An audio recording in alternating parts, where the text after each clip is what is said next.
Entonces, para analizar las referencias bibliográficas, recordemos que se toma en cuenta cercanía o similitud a nuestro planteamiento. Lo que yo voy a consultar se debe de parecer a lo que yo quiero investigar. Nuestro método y muestra, es decir, la metodología, el diseño, que se parezca. ¿Sí? Fechas de la publicación, ya les decía, entre más reciente mejor, 5 años a la fecha, lo ideal. Y que tenga un rigor científico y la calidad del estudio. Sí, que sean cualitativos o mixtos, experimentales, analíticos, lo que ahorita veíamos en la diapositiva anterior. Entre más evidencia científica nos dé esa investigación, pues son mejores que utilizar o consultar literatura con diseños de estudio que no tienen gran evidencia científica. Otra vez no pasa. Ojo. Al construir el marco teórico debemos centrarnos en el problema que vamos a investigar sin divagar en otros temas ajenos.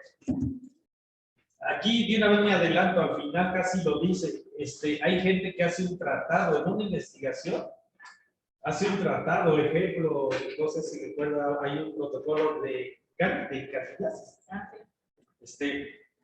Es casi un tratado, ¿no? O sea, lo describen, eran como 30 hojas casi de puro marco teórico hablando de un tema. Entonces deben ser muy concretos, no divagar y enfocarnos a lo que queremos estudiar. Un buen marco teórico no es aquel que contiene muchas páginas, sino que trata con profundidad únicamente los aspectos relacionados con el problema y que vincula de manera lógica y coherente los conceptos y las proposiciones existentes de estudios anteriores. Entonces, no es mejor el que tenga muchas páginas. Construir el marco teórico no significa solo reunir información, sino también ligarla e interpretarla, es decir, que haya como una coherencia. Hace rato les decía, no divagar, no poner de un año más viejito, luego uno nuevo, luego otro más viejo, es decir, andamos así divagando. Entonces, todo debe de ser como bien ligadito, bien en orden, ¿sí? Y en ello la redacción y la narrativa son importantes, hay que cuidar mucho la redacción y las faltas de ortografía, eso les toca a los investigadores. Porque hay veces que realizamos trabajos que, híjole, faltas de ortografía y redacción, porque cometemos un error, ese famoso de copia y pega, o a veces son artículos en inglés y lo que hacemos es lo metemos a un traductor y literalmente nada más copiamos y pegamos. Y acuérdense que ustedes lo meten a un traductor, no hay una buena coherencia en la redacción. Parece un telegrama, se corta o no se expresa bien. Entonces eso tienen que cuidarlo, eso les toca a cada investigador y repito, las faltas de ortografía. No debe de brincarse de una idea a otra, en orden por años de publicación o de realización. Otra vez corta. ¿Cuántas referencias deben de usarse en el marco teórico? Esto depende del planteamiento del problema que se hayan hecho ustedes, es decir, de la pregunta de investigación, del tipo de informe que estemos elaborando y el área en que nos situemos, además del presupuesto. Por tanto, no hay una respuesta exacta, ni mucho menos. Sin embargo, a muchos de ustedes, sobre todo a los residentes, en el curso de investigación se les pidió que fueran 5 bibliografías relacionadas con la investigación que van a hacer ustedes. Es decir, 5 literaturas de investigaciones relacionadas con su tema. Es lo mínimo que se les pide. 5. Pero no hay un número exacto que diga, debes de usar 5, debes de usar 10, no hay. Pueden usar más de 5, pero sí, no menos de 5, porque ya con 2, 3, pues no nos dice gran cosa. Tiene que consultar mínimo 5. Si se puede un poquito más, mejor. Pero no hay una regla que me diga tantas, pero recuerden, estoy hablando solo de la bibliografía relacionada con su investigación. Porque aparte, pues van a poner otras bibliografías, las normas, las leyes, las guías de práctica clínica, otras revistas, o algo que de historia, ¿no? Entonces, hay trabajos que traen 20, 25, a veces hay trabajos que exageran también, traen 50, 100 citas o 100 bibliografías, pero bueno, pero no hay un número exacto. ¿Qué tan extenso debe ser el marco teórico? Lo que decía cuando al principio puse la primera o segunda diapositiva, decía de 8 a 15 cuartillas. Esa también es una pregunta difícil de responder, muy compleja, porque son múltiples los factores que determinan la extensión de un marco teórico. Una tendencia es que el marco teórico sea breve y concreto, pero sustancial, lo que hace rato les decía, con referencia sobre el planteamiento del problema. Esa la repetí. El marco teórico no es un tratado de todo aquello que tenga relación con el tema que van a investigar, sino que se debe limitar a los antecedentes del planteamiento específico del estudio. Y aquí terminamos ahorita el marco teórico. Ahora sigue tipos de estudios o diseños de estudio. Las dos, por favor. Sí. Entonces, no sé si hay algún comentario hasta ahorita. La presentación se queda, la pueden consultar.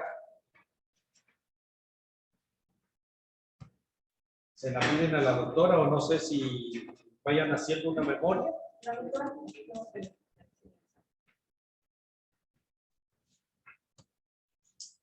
¿Muestra la otra? Sí, ya está. Entonces, el siguiente tema es diseños o tipos de estudio. ¿Sí? La siguiente, por favor.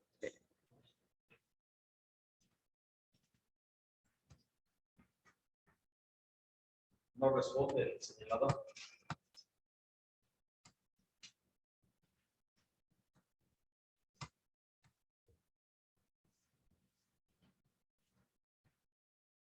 Bueno, empezamos. En todas las investigaciones, la mayoría lo que tratamos de establecer es esta relación entre estas dos variables, causa-efecto.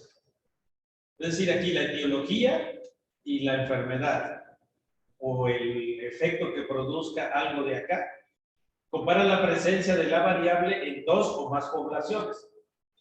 Acuérdense que la mayoría de los estudios pues, estamos comparando dos poblaciones.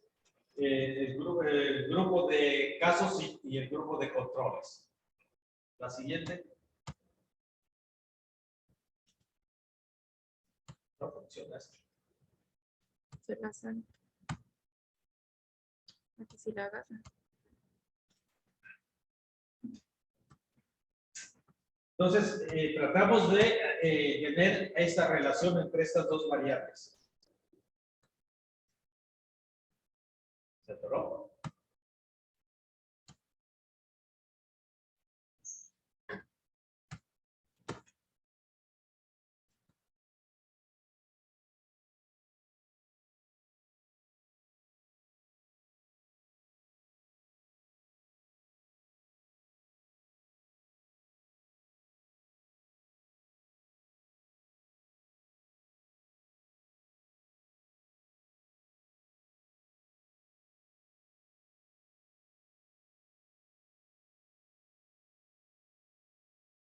La fuerza de asociación, cuando utilizamos medidas de asociación, la consistencia, es decir, que alguien encontró algo y que nosotros también lo vamos a encontrar, o varios investigadores encuentran un resultado similar. La relación temporal, es decir, la causa siempre debe precedir al efecto. Siempre debe de ser antes la causa y luego el efecto. Gradiente de dosis y respuesta. A mayor exposición, mayor efecto. La credibilidad epidemiológica, debe de haber concordancia con otros resultados, y la especificidad, es decir, la asociación causal, si una sola variable produce el mismo efecto casi siempre. Entonces, ¿cómo se clasifican las investigaciones o los diseños de investigación? Depende según la intervención del investigador en que se manipulan las variables. Si las manipulan, se llama experimental. No lo voy a describir, ustedes la pueden leer. Es decir, el investigador va a manipular la variable dependiente, que es la variable central del estudio. Yo como investigador voy a hacer un estudio experimental. Ejemplo, quiero probar dos tipos de medicamentos o dos tipos de anestésicos. Sí, pruebo una combinación nueva que yo estoy diseñando en un grupo y otra que ya se utiliza actualmente. ¿Sí? Y puedo utilizar otro grupo, o sea, dos grupos de comparación y un grupo de estudio. Y a la comparación a lo mejor le pongo un placebo para ver si disminuye o desaparece el dolor. Y entonces ya comparo, pero yo como investigador seleccioné, yo decido a qué grupo le voy a dar una combinación de medicamentos y a qué otro grupo le voy a dar otra combinación y a quién le voy a dar placebo. yo lo decido, entonces yo soy manipulando. Ejemplo, ese es un ejemplo así. Pero lo importante aquí es que la población o los grupos deben de ser similares y se deben de seleccionar al azar. Si no son seleccionados al azar, entonces se convierte en un cuasi experimental. Si la población o los grupos son seleccionados al azar, es experimental. Si voy a probar algo, si no lo selecciono al azar, o bien si no tengo grupo de comparación, se llama cuasi experimental. Hago yo una intervención o un tratamiento nuevo y que a lo mejor no tengo un grupo de comparación y a la gente o a los integrantes de mi investigación no lo selecciono al azar, se convierte en cuasi experimental o casi experimental. Algunos llaman pre-experimental. Y los no experimentales, el investigador, también se llaman observacionales, el investigador no manipula las variables de interés. Ejemplo, cuando no aplica tratamiento alguno, solo observa y recaba datos o información de las variables que le interesan. ¿Sí? Ejemplo, lo que usted piensa hacer es un no experimental u observacional. ¿Sí? Porque usted no va a manipular las variables. Entonces, a eso se refiere según la intervención del investigador. La siguiente, por favor. Ahora, según el campo de aplicación, acuérdense, la otra fue que interviene el investigador. Aquí es el campo en que se aplica. Hay investigación básica, investigación clínica e investigación educativa. La básica va encaminada a ampliar la base de conocimientos de una disciplina. Es decir, aquí se utilizan esos estudios medio sofisticados, que quiero saber qué DNA, qué RNA, qué RNA mensajero, cosas de esas muy sofisticadas, pero que me sirven para plantear teorías o generar nuevos conocimientos, pero no me sirven para resolver un problema. No me sirven para resolver un problema de salud en ese momento. Por eso se llaman básicas. Son muy sofisticadas. Y una investigación clínica, esa sí me sirve para resolver un problema, para generar conocimiento que guíe la práctica de las ciencias de la salud. Y aquí vienen ejemplos. Estudiar el efecto de un medicamento en una enfermedad, estudiar factores de riesgo, la prevalencia de una enfermedad, etc. Esa es una clínica. Y educativa diseñada para generar estrategias de enseñanza-aprendizaje en grupos selectos.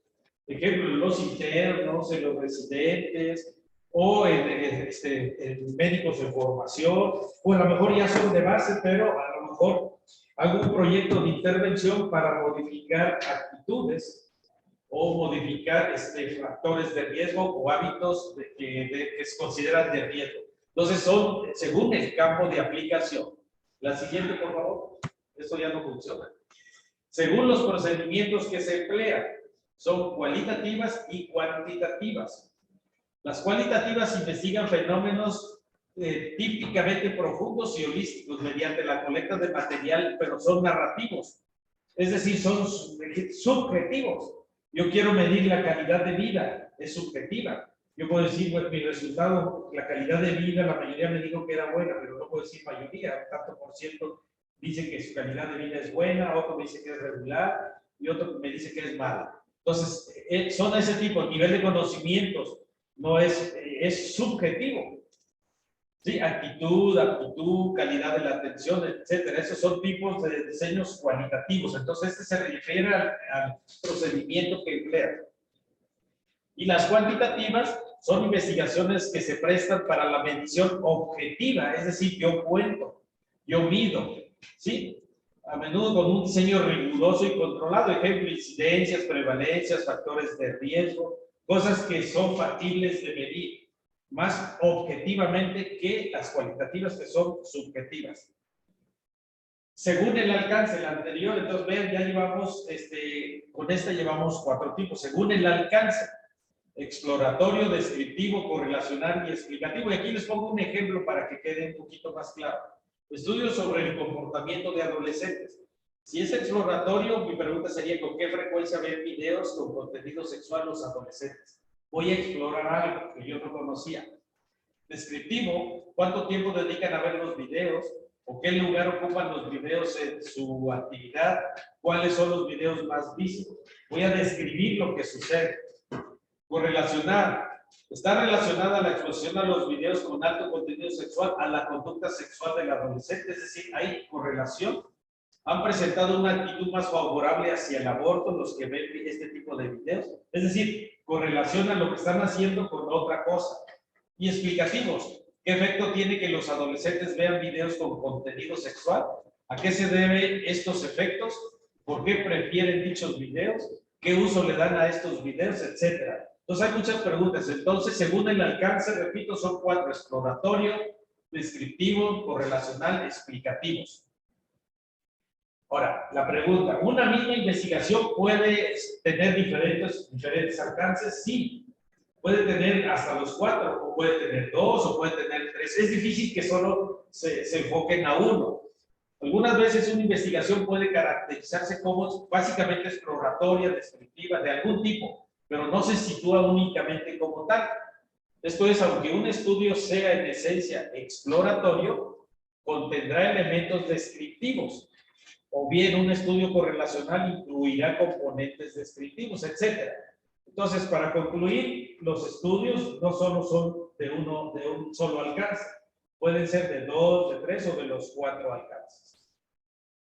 Factores que influyen para iniciar la investigación dependiendo del tipo.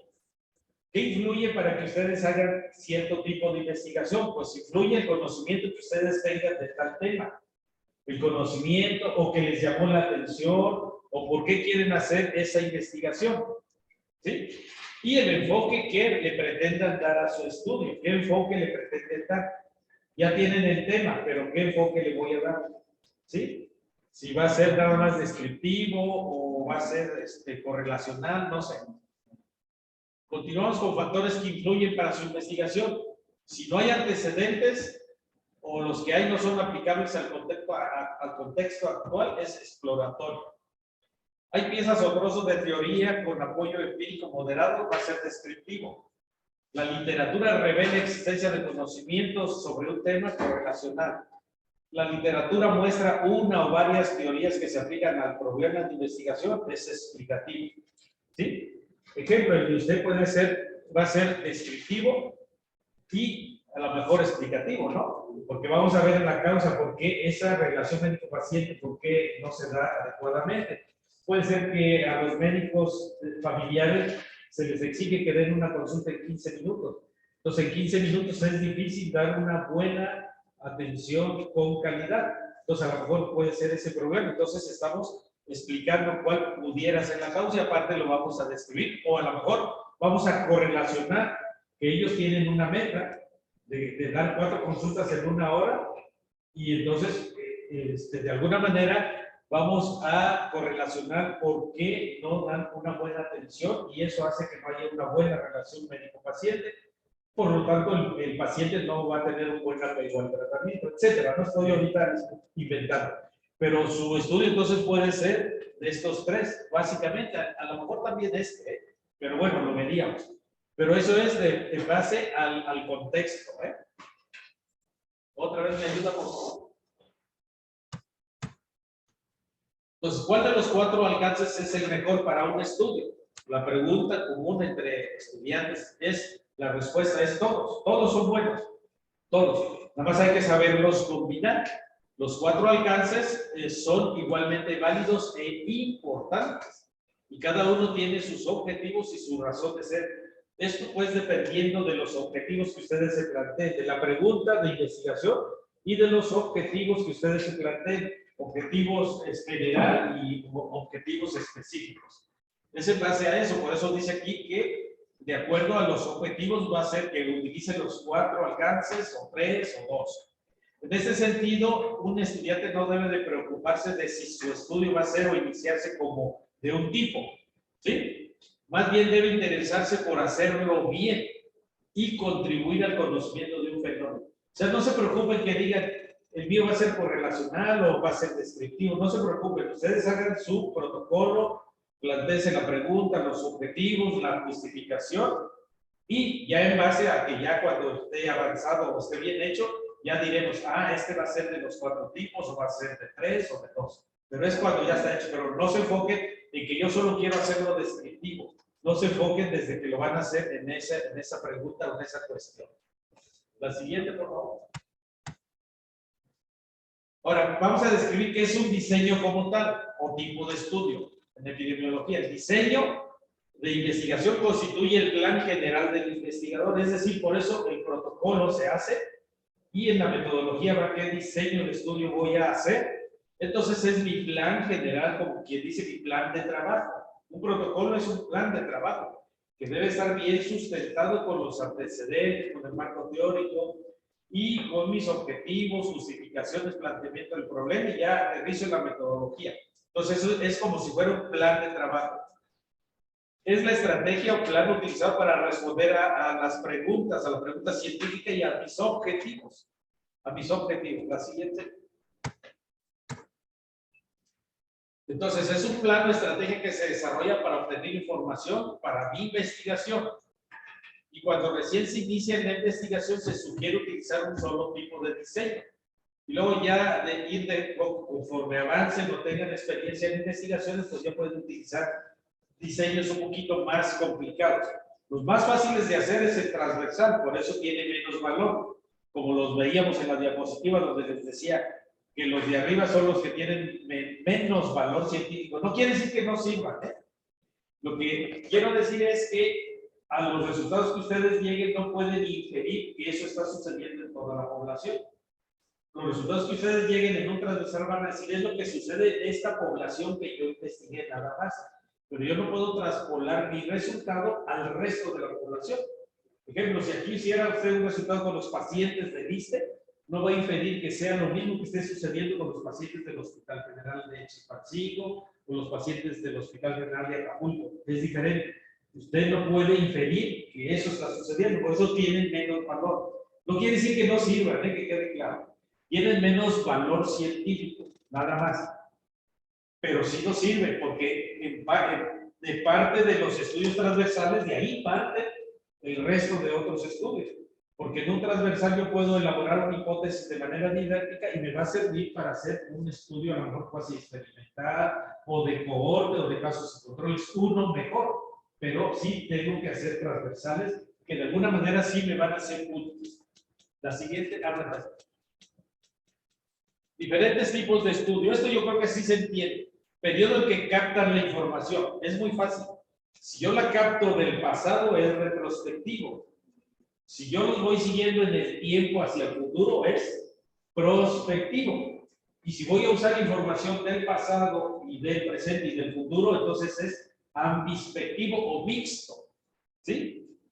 Entonces eso, retrospectivo atrás, prospectivo al futuro y ambispectivo o mixto utilizan ambas informaciones. Eso es en cuanto a cómo captan información. 2.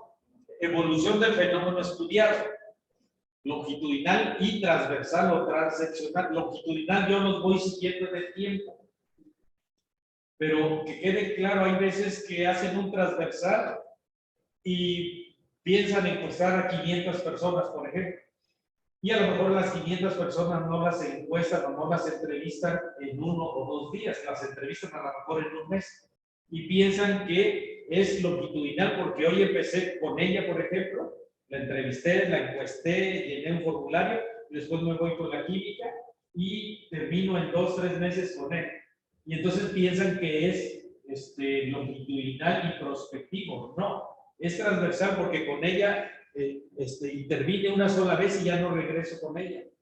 Después termino con la química y ya no regreso. Se llama longitudinal y prospectivo cuando yo hago una entrevista a ella y en cierto tiempo la vuelvo a entrevistar para evaluar cómo está. A lo mejor voy a probar un medicamento. La entrevisto antes de probar el medicamento. Después, al mes de tratamiento, la vuelvo a entrevistar para ver cómo va. A los 2 meses otra vez y a los 3 meses y así. Ese sí es prospectivo longitudinal porque estoy regresando con el mismo individuo varias veces. A eso se llama prospectivo y longitudinal. Repito, porque hay gente que dice, es que lo empecé ahorita y lo voy a terminar en 3 meses, es prospectivo y longitudinal. No, es transversal, aunque tardes 3 meses, 1 año. Sí, entonces aquí hay que tener bien claro eso, longitudinal, transversal o transeccional. Transversal o transeccional es como si yo tomara una fotografía, los entrevisto a todos ustedes hoy, ya saco mis conclusiones, mis resultados, porque ya no los voy a volver a entrevistar. Si los entrevisto ahorita varias veces después, otra vez, entonces ese sí es prospectivo y longitudinal. De acuerdo a la comparación de las poblaciones, voy a comparar grupos, se llama descriptivo. O bien comparativo cuando utilizo dos grupos, casos y controles, o de cohorte. ¿Sí? Los de cohorte es causa-efecto. Ese sí es longitudinal y prospectivo. Y en cambio, casos y controles, su nombre lo dice casos, ya están enfermos, me voy hacia atrás. Hacia atrás, esos son retrospectivos. Si el investigador interfiere en las variables o manipula las variables, es observacional. Si no las manipula, y si las manipula, es experimental. Espero se entienda este cuadrito. Y bueno, a mí me gusta esta clasificación. Hay varias clasificaciones de diseños de estudio, hay varias. Entonces, a mí me gusta esta porque yo la siento un poco didáctica, entendible.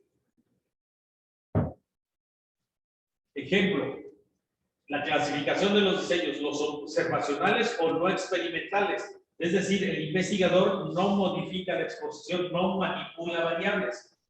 Y son de dos tipos. Los propiamente que son descriptivos, que son los transversales y los ecológicos. ¿Sí? Y los analíticos, estos sí. Y vean, esos son los que tienen menor rigor científico y menor valor científico. Estos. Y luego continúan de los observacionales, estos dos son los mejores. Ahí describiendo uno por uno. El de cohorte y el de casos y controles. Ahora, el mejor es el de cohorte, pero lleva más tiempo y son un poquito más costosos. Ahorita lo vamos a ver uno por uno. Y lógicamente estos son los que tienen mejor valor científico, los experimentales, que se dividen en estos. Los que son aleatorizados, es decir, que seleccionan la población de manera aleatoria o al azar, son los de investigación básica, ya veíamos cuáles son, y los ensayos clínicos y los de intervención comunitaria. ¿Sí? Y los que tienen un poquito menos valor, pero que son mejor que los de arriba, los no aleatorizados, que serían cuasi experimental. Porque aquí puede que no haya grupo de comparación y la población se elige por conveniencia, no al azar. ¿Vale? La siguiente, por favor. Entonces, vamos a describir uno por uno. Entonces, los observacionales son estudios en los que el investigador examina solo la distribución o los determinantes de un problema de salud sin modificar los factores que intervienen o que lo modifican. Entonces, esta es la no experimental cuantitativa. Podría definirse como una investigación que se realiza sin manipular las variables. Ustedes no manipulan variables, solo observan. Por eso es no experimental u observacional. Lo que hacemos en esta investigación no experimental es observar los fenómenos tal como se dan de manera natural. Es decir, no interviene para nada el investigador. ¿Sí? No se genera ninguna situación, sino que se observan situaciones ya existentes, no provocadas intencionalmente por el investigador. En esta investigación no experimental, las variables independientes ocurren y no es posible manipularlas. No se tiene control directo sobre dichas variables ni se puede influir en ellas, porque ya sucedieron al igual que sus efectos. ¿Sí? Ejemplos de variables independientes: sexo, edad, ocupación, religión, esas ya están. Nosotros nada más las vamos a observar y las vamos a medir. No vamos a intervenir en ellas. ¿Sí? Entonces, por lo tanto, es observacional. Y descriptivo solo describe la distribución, sobre todo en las variables que se usan en epidemiología, las principales que son tiempo, lugar y persona. ¿Sí? Solo voy a describir lo que yo voy a observar. La siguiente, por favor. ¿Cuáles son sus ventajas de los desarrollos? Sí.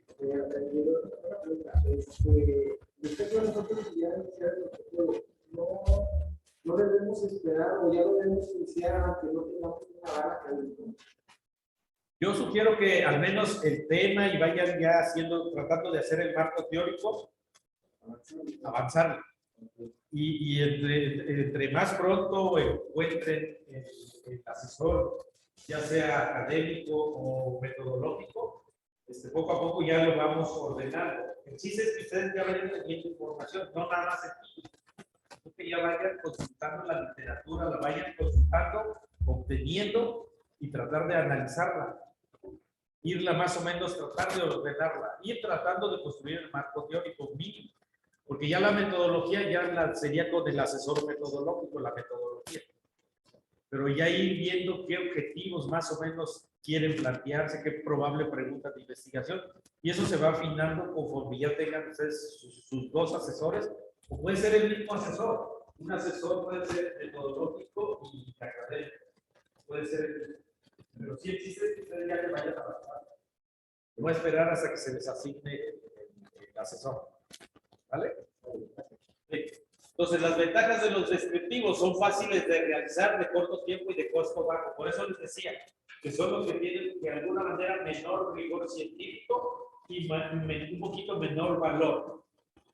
Revelan patrones de ocurrencia de enfermedades y las tendencias en el tiempo. Otra ventaja que identifican un segmento de la población que está siendo afectado, un segmento, no toda. Y focalizan los programas para prevenir, educar y también para obtener recursos. Nos ayudan a recolectar información sobre potenciales factores de riesgo. Y lo que les decía hace rato, a partir de estos diseños se postulan hipótesis y son el origen de otros estudios con mayor rigor científico, como son los analíticos y los experimentales. O sea, sí nos sirve, pues, no quiere decir que no sirvan nada, ¿eh? Pero sí son los más fáciles y que tienen menor rigor científico de alguna manera.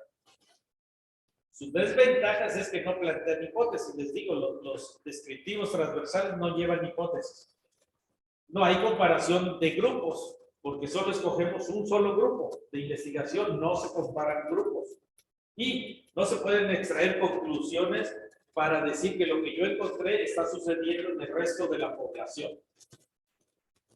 Los transversales analizan cuál es el nivel o modalidad de una o diversas variables en un momento dado. Evalúa una situación en donde puede ser en grupos pequeños, en una comunidad, un evento, un fenómeno, en un punto del tiempo. Los transversales me permiten ubicar cuál es la relación entre un conjunto de variables en un momento dado. Me permite nada más combinar variables, hacer análisis bivariados o multivariados. En estos casos, el diseño apropiado con un enfoque no experimental es el transversal o transeccional. ¿Sí? Y son estudios diseñados para medir prevalencia, sobre todo, a una exposición o resultados de una población dada en un momento de tiempo específico. Como solo se realiza una medición, no involucra seguimiento, lo que hace rato les decía. Solo hago una medición con alguien, con un sujeto, con un individuo, y ya no lo vuelvo a medir. Por eso es transversal. No importa que en este estudio transversal, repito, me tarde yo un año. A lo mejor quiero estudiar quiero investigar a todos los estudiantes de medicina, por ejemplo, no tengo idea cuántos años en la Facultad de Medicina de Acapulco, pero son más de 1000. Entonces yo no puedo estudiar aquí, a menos que yo tenga muchos ayudantes y me ayuden a encuestar a los más de 1000. Entonces a lo mejor no lo puedo hacer en 2 días, en una semana, a lo mejor me voy a tardar 1 mes, 2 meses, 3 meses. Pero es transversal porque solo realizo una medición, no hago seguimiento. Y estos diseños de estudio recolectan datos en un solo momento y en un tiempo único. Su propósito es describir variables y analizar su incidencia o su interrelación en un momento dado. Ejemplo, por grupos de edad, a lo mejor tuberculosis por grupos de edad, ¿qué grupo de edad es más afectado por tuberculosis? ¿Qué grupo de edad presenta mayor mortalidad por tuberculosis? Es decir, es tomar una fotografía de algo que sucede en ese momento. Entonces, estos estudios me sirven para estudiar prevalencia. Ya saben qué es prevalencia. Sí, en un estudio transversal se estableció que el porcentaje de fumadores entre los alumnos de una universidad en mayo fue del 24%.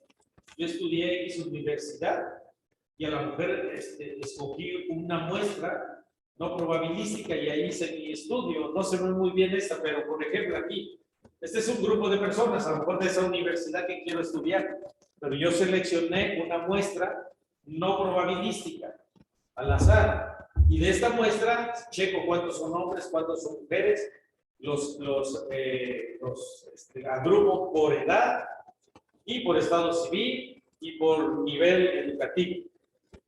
Y ya hago mi análisis, entonces mi resultado describo cuántos hombres, cuántas mujeres que conforman el grupo y de qué edad, de qué es su estado civil, cuál es su nivel de estudio, y se describen esas 4 variables. Y ya terminé mi estudio transversal. Claro, este es un ejemplo muy sencillo, pero ustedes pueden estudiar más variables en un estudio transversal y luego combinar a lo mejor la variable género con edad, la variable género con estado civil y la edad con el estado civil. Y vaya, pueden hacer combinaciones de variables. Y entonces ya estoy haciendo un análisis bivariado o multivariado. Pero ya nada más me sirve para hacer mi análisis con porcentajes, a lo mejor con medidas de tendencia central, de dispersión, y hasta ahí. No utilizo medidas de asociación. ¿Para qué se usan estos estudios transversales? Para evaluar necesidades en el área de salud y para planear qué necesidades tenemos en un servicio. También para enfermedades crónicas que requieren atención médica durante su duración. Los transversales son muy poco útiles para enfermedades agudas y de poca incidencia. Pueden usarse para evaluar el impacto de medidas preventivas dirigidas a reducir la carga de una enfermedad. Sus ventajas son muy fáciles de hacer, bien fáciles, poco costosos, bien rápido de hacer, de tiempo, bien rápido, y pueden estudiar varias enfermedades o factores de riesgo a la vez, lo que les decía, varias variables, y yo puedo relacionar variables. Por ejemplo, puedo estudiar diabetes, VIH, tuberculosis y COVID. Por ejemplo, puedo estudiar esas 4 enfermedades. Quiero saber los pacientes con tuberculosis, cuántos tuvieron las otras 3 enfermedades, los de COVID, cuántos tienen las otras 3 enfermedades, etc. Entonces me pueden, para estudiar varias enfermedades o varios factores de riesgo. Me sirven para caracterizar la distribución de la enfermedad respecto a varias variables, y son útiles para planificar y administración sanitaria, ya que identifica el nivel de salud en grupos vulnerables y su prevalencia. Sus desventajas: no sirven para establecer causas, lo que yo les decía. Yo llego a resultados y a una probable conclusión. Repito, yo puedo decir, esto está sucediendo en este grupo que yo estudié, nada más, pero yo no puedo decir que esa sea la causa, y tampoco puedo decir que lo que yo encontré aquí esté sucediendo en otro lado o en otro grupo de personas. No son útiles para estudiar enfermedades raras, lo que les decía, y de corta duración, es decir, enfermedades agudas no son útiles. Y tienen mucho sesgo de información, por eso les decía que estos son los estudios con más bajo grado de evidencia científica. Pero sí nos sirven, repito. No quiere decir que si dice aquí que tienen muchos sesgos, no vayan a pensar que no me sirven y que no los voy a hacer. Repito, en un momento dado son útiles para que de aquí, de estos estudios, partan otros estudios mejores con más evidencia. Ya nos vas a hacer la plataforma en los 30 segundos. Entonces, si quieren, me espero ahí, porque ya vienen los observacionales. ¿Ya cuánto llevo? ¿2 horas? ¿O cuánto llevo?